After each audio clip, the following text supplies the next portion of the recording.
Φωνάξτε, αλλά με τρόπο. Κύριε Θεοφάνη! Άγιε Θεοφάνη! Άγιε Θεοφάνη! Άγιε Θεοφάνη! Καλημέρα. Καλημέρα. Καλώς ήρθατε. Καλώς σας βρήκαμε.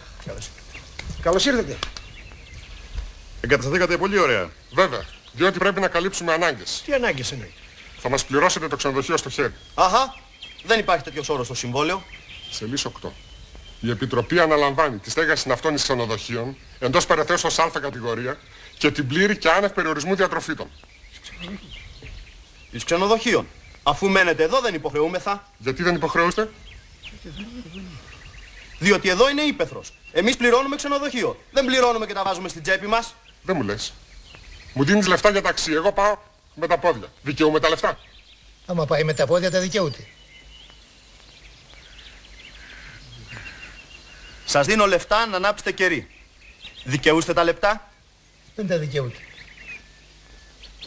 Μου δίνεις λεφτά για να πάω διακοπές, παραδείγματος χάρη. Εγώ κάθομαι στο σπίτι μου. Δικαιούμαι τα λεφτά.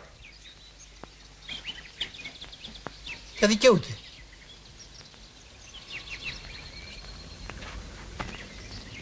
Σας δίνω λεφτά για να βοηθήσετε χήρας και ορφανά. Δικαιούστε τα λεφτά?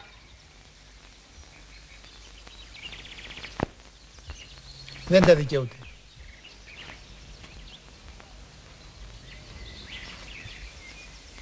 Μου δίνεις λεφτά για να πληρώσω δικηγόρο. Εγώ απολογούμαι μόνος μου. Δικαιούμαι τα λεφτά.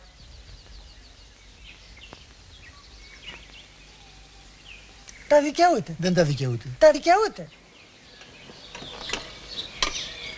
Η συνοικία του